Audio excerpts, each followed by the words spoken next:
Assalamualaikum and hello YouTube, my name is Nur Muhammad from AnyWatch, and today I am going to be doing something a bit different where I give some tips and suggestion about spring bars, right? So know your spring bars, so may the watch stays with you, right? So anyway, so that's kind of a bit corny, right? Anyway, so let's just talk about spring bars. So the first thing, you know what, I have been handling watches for the past, I've been reviewing watches for the past, I don't know, for about starting from 2016. That's about 3 years. So I've been receiving watches. I've bought watches, vintage watches, a used watch. I've been borrowed watches from many people. So sometimes, right, sometimes the watches that came to me, the first thing that I swap out for them are the spring bars, right? So sometimes the spring bars are just bent, and sometimes the spring bars are just, I don't know, full of full of rust and full of what do you call that, dirt and stuff that I'm not really going to want to share about. But yeah, these things are although they look very small, but they are the most important thing that attaches the watch to your wrist, right? So if this thing broke, you will lose your prized possession, and that's the end of it, right? So anyway, so let's just get to know about these spring bars. Oh, before we do that, let's do a quick wristwatch check. I am not wearing any watch, so anyway, so there's no wristwatch check for me today.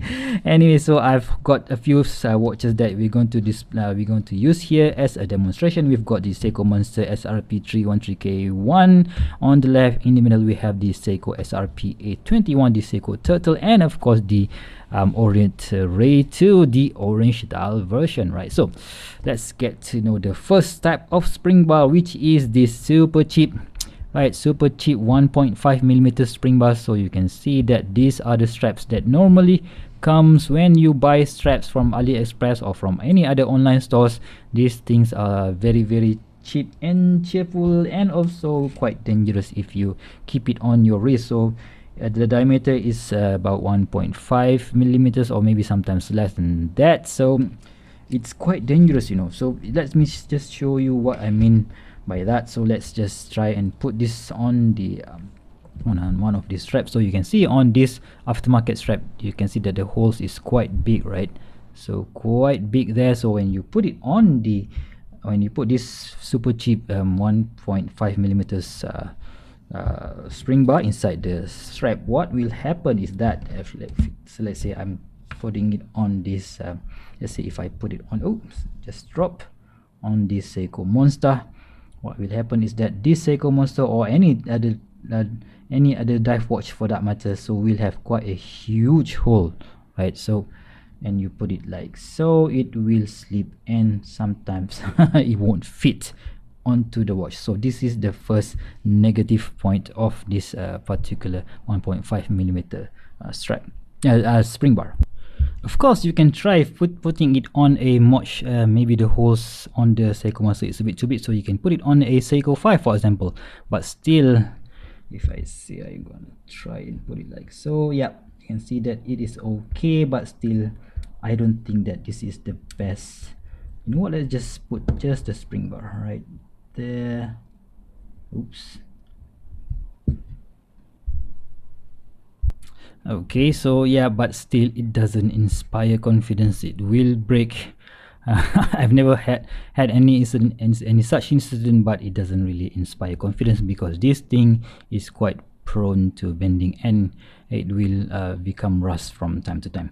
And you can buy this thing for about like what, $2 or $3 on eBay or on AliExpress for the whole box. But to be completely honest, just avoid this 1.5mm string bars, right? So and go to the next best option, which is the the quick release pins, right? So okay, so quick release pins, it is a good substitute if you want to use straps such as, what do you call this military or paratrooper style of strap. So let's just try and put it, but it is not a not a great option, but still a good option nonetheless. So you can just use it. The good thing about this quick release spring bar is that you can just put on this strap like so, Oh, sorry, I've got the wrong size. Sorry about that, guys. So I've just put here. Yeah, so we're gonna have to use this 20 millimeters. So yeah, you can see that the holes, right, these holes, or this, what do you call this, lever, or this button here, sometimes it's stuck. So this is the not so good thing about quick release pins. So sometimes if you don't play around with it that much, so this thing will stuck, and you will have a difficulty of taking out the straps whenever you want to do a strap change. So good alternative, but not the best solution for your watch. So I'm using it on a Seiko 5 for this demonstration, but if you are using it on a bigger, or a big, not big, let's just take off this one, and you're using this type of quick release pin spring bars on a diver, for example. So you can see that I have this rubber bracelet here, rubber strap here from AliExpress again. Okay, focus. So you can see that because the tip of this spring bar is a bit too thin, in my opinion, right? So you will have this wobble, which doesn't inspire confidence at all, right? So this is my first ever Seiko, so I don't really want to lose any of my price Seiko. So yeah, I should have swapped it out for another fat, much better spring bar, right? So that is for the second version, which is the quick release spring bars, right? So I'm not gonna say that these are that bad, but definitely avoid this one if you want to go for this quick release spring bar. Please do note that there are some disadvantages of these quick release spring bars, right? So next option, what do we have, is for me one of the best option that you can buy or you can get for your watch, which is the 1.8 millimeters in diameter spring bars, right? So let's just give it some focus. Okay, so this one you can get from AliExpress or from eBay. I will obviously give a link down below. And the most important thing about this type of spring bars is that we have this, let me just focus, zoom in a bit. Okay, not too okay. So we have these two flanges here, right? So what do you call this, flange right? So that when you want to take out your spring bars, you can just put in this is the fork that you normally use to release your spring bars. So it can be inside these two flange, right? So you can see that we have this spring action here.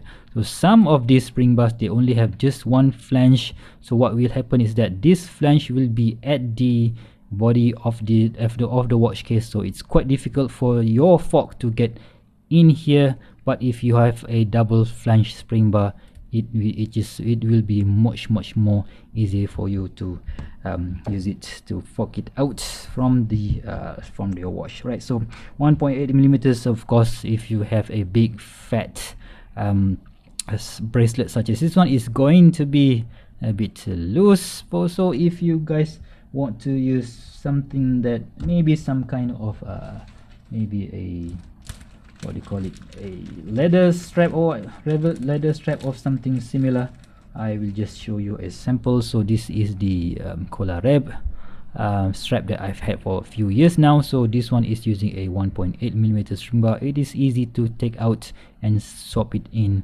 so it's much more suitable for this type of leather strap, right? So, and you can see when you are using this 1.8 millimeters leather straps, 1.8 millimeters spring bar, sorry guys, so it is a much more secure option if you want to put it on your watch, such as this Seiko Monster. So you can see that there is a bit of play, but not as much as the 1.5 millimeter diameter spring bars, right? So let's go to the next option, which is this 2.0 diameter spring bars, right? So of course this one I also I think I've got this from AliExpress or from Lazada or from Shopee. I can't remember, but yeah, they are really readily available online. So when I use this spring bars, I will always use it on a strap that has these big holes, right? So for example, this is from,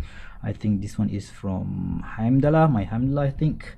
And so what this do is when it will fit properly to this big holes of the strap, and when you put it on your diver's watch, right, so it will not move around that much, right? So this is how it fits on this Seiko Monster. Check out that it doesn't really give that much play, and yeah, it gives a ton of confidence when you use it on your dive watch. So let's just take it out. So but in reality, guys, so I have more leather I have more thinner straps than this rubber strap, so that is why a 2.0 millimeter diameter of spring bars is not really that useful. Not really, it is useful if you have this kind of thick rubber strap, but in real life I always go for this 1.8 millimeter in diameter, which is much more useful in many situations, right? So let's get to the next option, which is this bent spring bars, right? So you can see when are you going to be using this type of spring bars? So that is another question, right? So normally when you want to use some thick, super thick straps, or in this case this is a Cordura strap, this one will fit this Seiko Orient Ray 2. But when you want to take it out, for example, so this part of this what do you call this, rivet will hit this bottom side of the watch, so it will leave a scratch mark. So what I would normally do is that I would just take out this quick release spring bars and put in a put in this bent spring bars like so, so that when I want to strap out or change out the strap, it will not hurt this watch. Okay, so it would not hurt this watch because there's a bit much more clearance, right? So when you want to slide out the strap, so this part of the rivets will not touch the bottom of the watch, hence preserving the bottom side of the watch, right? So especially this one, I review many watches. Some of them are not mine, so I don't really want to leave scratches on the watch that I borrowed. So this is how I use this what do you call this, bent spring bar. And some of these what do you call that, say Rolex or March watches, some of them have a very tight clearance between the spring bar and the watch case. So in that situation, I always use this bent spring bar so that I can use tons of NATO style strap on those kind of watches, right? So what's next? Let's just go for this Fat Boy, right? So this is the Fat Boy, or 2.5 millimeters in diameter spring bars from Strapcoat. So this one I use for, it comes together with this bracelet from Strapcoat. So you can see that there's quite a big hole here, so it is very secure. But this version of the Strapcoat of the Strapcoat Fat Boy is basically completely different from the one that you would find on the Seiko. See that there is no flange or double flange on the Seiko, right? So this one is a lot easier to use compared to the Seiko Divers Fat Boy. So yeah, do know the difference between these two guys. So basically, if you use this type of Fat Boy strap from Strapcoat, so you can fork in, or you can put this Jubilee bracelet on and watches that doesn't have a drill lug, right?